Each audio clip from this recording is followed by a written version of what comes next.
ওং পরমাত্মনে নমঃ। শুনছেন শ্রীমদ্ ভাগবত পাঠের মাহাত্ম্য। আজ চতুর্দশ অধ্যায়। শ্রী শিব বললেন, হে পার্বতী, এবার অধিক মনোযোগের সঙ্গে শ্রীমদ্ ভাগবত গীতার চতুর্দশ অধ্যায়ের মাহাত্ম্য আমার কাছে শোনো। সিংহল দ্বীপে বিক্রম বেতাল নামে এক রাজা ছিলেন। একদিন তিনি তার ছেলে ও দুটি শিকারী কুকুর নিয়ে বনে পৌঁছে একটি খরগোশের পিছনে একটি কুকুর লেলিয়ে দেন। কুকুরের তাড়া খেয়ে মনে হলো খরগোশটা যেন উড়ে চলেছে। দৌড়তে দৌড়তে খরগোশটি এসে এক সুন্দর অতি শান্ত আশ্রমে পৌঁছালো। সেখানে হরিণেরা বৃক্ষ ছায়ায় সুখে বসে আছে, বানরেরা আনন্দে গাছের ফল খাচ্ছে, ব্যাঘ্র শিশুরা হস্তি শাবকের সঙ্গে খেলা করছে, সাপেরা ময়ূরের গায়ের ওপর দিয়ে চলাফেরা করছে। এই বনে মহামুনি বৎস বাস করেন। তিনি শ্রীমদ্ ভাগবত গীতার চতুর্দশ অধ্যায় পাঠ করে ভগবান শ্রীকৃষ্ণের পূজা করতেন। মহারাজ বৎসের আশ্রমের নিকটে তার এক শিষ্য পা ধুতে ধুতে শ্রীমদ্ ভাগবত গীতার চতুর্দশ অধ্যায় পাঠ করছিলেন। সেই স্থানটির মাটি ভিজে গিয়েছিল। ঠিক তখনই খরগোশটি দৌড়াতে দৌড়াতে এসে পা পিছলে সেখানে পড়ে গেল, আর সঙ্গে সঙ্গে খরগোশটি দিব্য এক দেহ লাভ করল। তখন এক বায়ুযান এসে খরগোশটিকে তুলে দিব্য দেহে গ্রহে নিয়ে চলে গেল। মুহূর্তকাল পরে খরগোশটির খোঁজে কুকুরটি সেখানে পৌঁছায়। সেও কাদায় পিছলে পড়ল, কুকুরের দেহ ত্যাগ করে দিব্য দেহ লাভ করল, স্বর্গগতি লাভ করল। এরা দেখে বৎস মহাজের রাজের শিষ্য হাসতে শুরু করলো। রাজা বিক্রম বেতাল এইসব মজাদার ঘটনা দেখে ব্রাহ্মণ শিষ্যকে জিজ্ঞাসা করলেন, আমাদের চোখের সামনে খরগোশ ও কুকুরের স্বর্গপ্রাপ্তি কীভাবে সম্ভব হলো? ব্রাহ্মণ বললেন, এই বনে বাসকারী সম্পূর্ণ জিতেন্দ্রীয় মহামুনি বৎস সর্বদা শ্রীমদ্ ভাগবত গীতার চতুর্দশ অধ্যায়ে পাঠে নিমগ্ন ছিলেন। আমি তার শিষ্য, তাই আমিও তার কৃপায় এই পাঠে মগ্ন। আমার পাদদকে মাটি ভিজে গিয়ে কাদা সৃষ্টি হয়েছিল, সেখানে কুকুর ও খরগোশ পিছলে পড়ে উচ্চ গ্রহ লোক প্রাপ্ত হয়েছিল। আমি কেন হেসেছিলাম এবার সেটাই তোমাকে বলবো। মহারাষ্ট্রে প্রধুতাক নামে এক শহর আছে। কেশব নামে এক ব্রাহ্মণ তথায় বাস করত। নরকুলে সে ছিল সব থেকে নিষ্ঠুর। তার স্ত্রীর নাম ছিল বিলবন। অতি চরিত্রহীনা নারী ছিল সে, সর্বদা পরপুরুষের সঙ্গ উপভোগ করত। সে কারণে তার স্বামী রেগে গিয়ে তাকে হত্যা করে। পরজন্মে সে কুকুর হয়। ব্রাহ্মণ কেশব তার পাপকর্মের ফলে খরগোশ হয়ে জন্মায়। শ্রী শিব বললেন, প্রতিদিন এই চতুর্দশ অধ্যায় পাঠের মাহাত্ম্য শুনে রাজা বিক্রমবেতালও প্রতিদিন চতুর্দশ অধ্যায় পাঠ শুরু করেন। দেহত্যাগের পর তিনি বৈকুণ্ঠে যান। সেখানে তিনি ভগবান শ্রীকৃষ্ণ বিষ্ণুর পাদপদ্মে নিত্য সেবায় নিমগ্ন হন। পঞ্চদশ অধ্যায়। শিব বললেন, প্রিয় পার্বতী, এবার তোমাকে পঞ্চদশ অধ্যায়ের মাহাত্ম্য বর্ণনা করে শোনাব। দয়া করে মনোযোগ দিয়ে শোনো। গৌড় দেশে নরসিংহ নামে এক রাজা ছিলেন। শক্তিশালী ছিলেন এতই যে দেবতারাও সঙ্গে তাকে যুদ্ধে হারিয়ে দিতে তিনি সক্ষম ছিলেন। তার সেনাপতি সর্ব মেরুন্দ ছিলেন খুব লোভী। তাই সে রাজপুত্রদের সঙ্গে নিয়ে রাজাকে হত্যা করে গৌড়দেশের শাসক হতে ষড়যন্ত্র করল। কিন্তু চক্রান্ত কার্যকরী করার পূর্বেই বিশ্বজিকা রোগে তার মৃত্যু হয়। পরজন্মে সিন্ধু দেশে সে ঘোড়া হয়ে জন্মায়।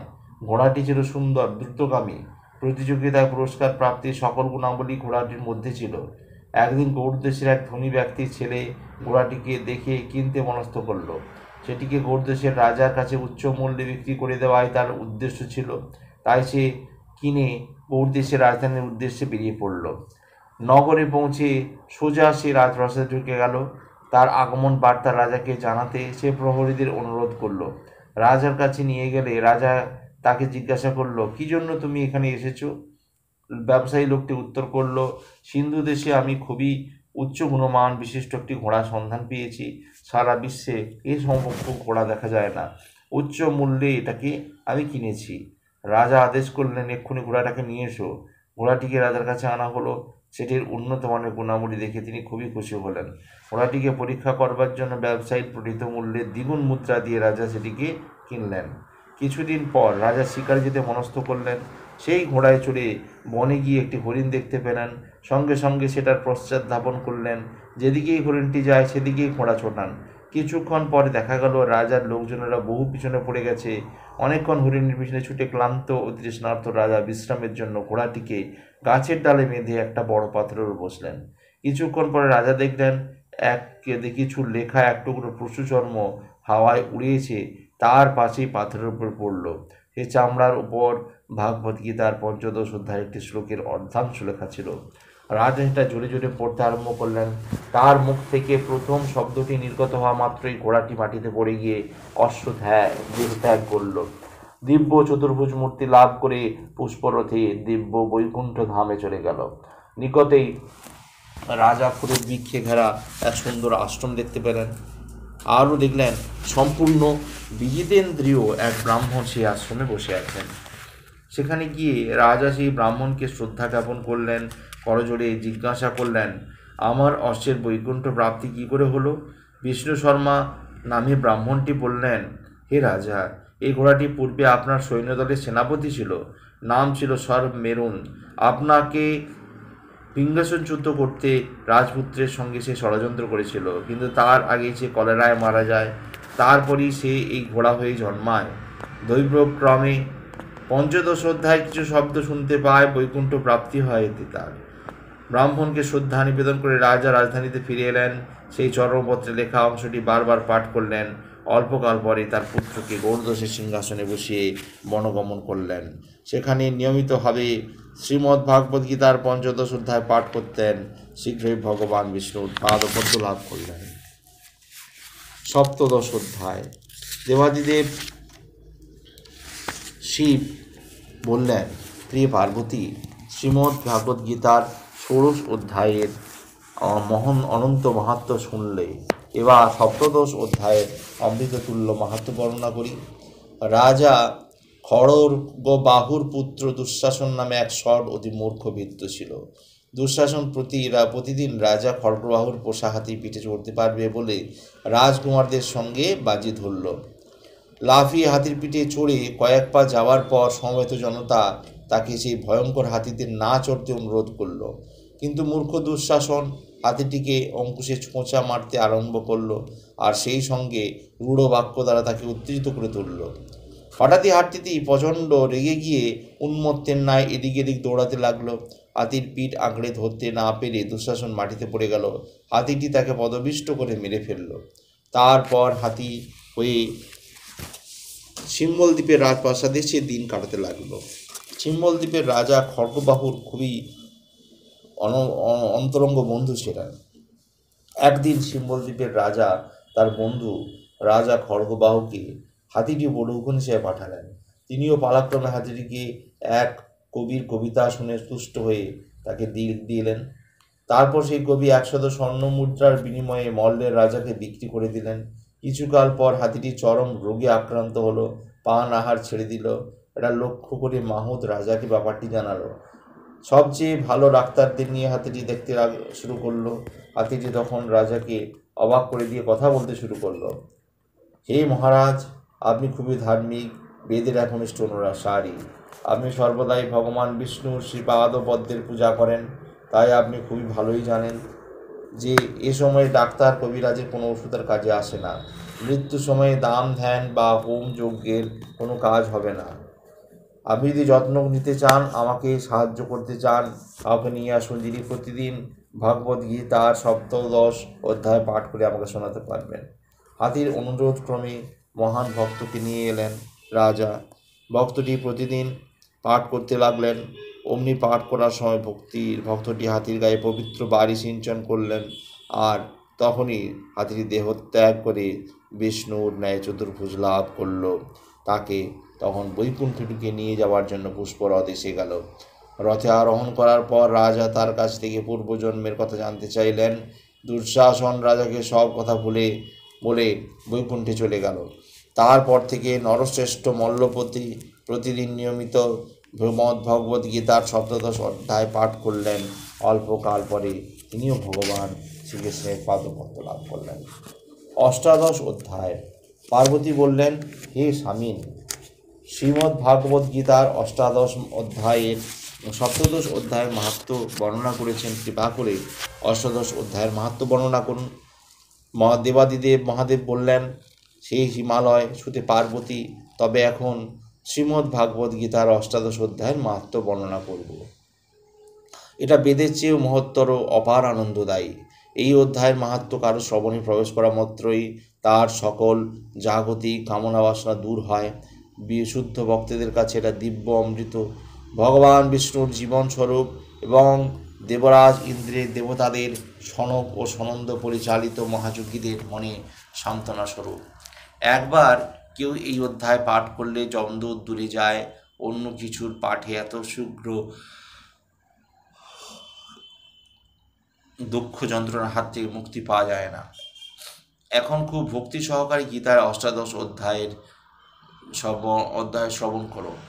মেরু পর্বতের সর্বোচ্চ শিখরে বিশ্বকর্মা নির্মিত অমরাবতী অবস্থিত। এই স্বর্গরাজ্যে দেবতাজ ইন্দ্র ও তার পত্নী শচীদেবী দেবতাদের দ্বারা সেবিত হন। একদিন স্বর্গরাজ্য ইন্দ্র শান্ত হয়ে বসে আছেন, তখন তিনি দেখলেন এক সুপুরুষ সেখানে আবির্ভূত হলেন এবং ভগবান বিষ্ণুর ভৃত্যরা তার সকলে সেবা করছে। এই সুন্দর যুবা পুরুষকে দেখা মাত্রই দেবরাজ ইন্দ্র আসন থেকে মাটিতে পড়ে গেলেন। তখন ইন্দ্রের সেবারত দেবতাগণ মাটি থেকে ইন্দ্রের মুকুটটি তুলে সেই সুপুরুষটির মাথায় পরিয়ে দিলেন। সমস্ত দেবতা ও স্বর্গবাসীর এই নতুন স্বর্গরাজকে আরতি অপূর্ব সঙ্গীত লহরী দ্বারা বর্ণনা করলেন। মহাঋষিগণ সেখানে আবির্ভূত হয়ে তাকে আশীর্বাদ বর্ষণ করলেন, বৈদিক মন্ত্র জপ করলেন। গন্ধর্ব অপ্সরার বৃন্দ নৃত্য গীত শুরু করলেন। এভাবে নতুন ইন্দ্র, যিনি প্রথানুসারে 100 অশ্বমেধ যজ্ঞ সম্পন্ন করেননি, দেবতাদের ও স্বর্গলোকের অধিবাসীদের দ্বারা সম্পাদিত শতপ্রকার সেবা উপভোগ করতে শুরু করলেন। প্রাক্তন ইন্দ্র এই সমস্ত কাণ্ড দেখে খুবই বিস্মিত হলেন। মনে মনে ভাবলেন, এই লোকটি কখনো কোনো কুণ্ড খনন করেননি, অপরের কোনো কল্যাণের কোনো বৃক্ষরোপণও করেনি, অনাবৃষ্টির সময়ে কাউকে শস্য দানাও দিয়ে সাহায্য করেনি, তিনি কখনো হোম যজ্ঞের অনুষ্ঠান করেননি, তীর্থক্ষেত্রে ব্যাপক আকারে দান ধ্যানও করেননি। তবে কি করে তিনি আমার আসন দখল করলেন? ইন্দ্র মহা অশান্তিপূর্ণ হৃদয়ে ভগবান বিষ্ণুর কাছে প্রার্থনা করে ক্ষীর সমুদ্রে গেলেন। ভগবান বিষ্ণুর দর্শন পেয়ে তাকে বললেন, হে ভগবান, অতীতে আমি বহু যজ্ঞানুষ্ঠান, বহু ধর্মীয় অনুষ্ঠান করেছি, আর এই জন্যেই আমি স্বর্গের রাজপদে অধিষ্ঠিত হয়েছি। কিন্তু এখন অন্য এক ব্যক্তি এসে আমার পদ কেড়ে নিয়ে স্বর্গের রাজা হয়েছেন। এই ব্যক্তি তার জীবদ্দশায় কখনো কোনো মহান অপূর্ব ধর্ম কীর্তি করেননি বা কোনো বৈদিক যাগযজ্ঞও সমাপন করেননি। তবে কিভাবে আমার আসন লাভ করা তার পক্ষে সম্ভব হলো? শ্রী ভগবান বিষ্ণু বললেন, হে মিত্রেন্দ্র, এই মহাত্মা প্রতিদিন শ্রীমদ্ ভগবদ্ গীতার অষ্টাদশ অধ্যায় আবৃত্তি করেছে। তার জীবনে সে প্রতিদিন অধ্যায় থেকে 5টি শ্লোক আবৃত্তি করত। এই কারণে তার সমস্ত বৈদিক যজ্ঞ পূর্ণ কর্মের ফল সে লাভ করেছে। তারপর বহু বছর স্বর্গের রাজা রূপে জীবন উপভোগ করার পর সে আমার নিজ ধামে উপনীত হবে।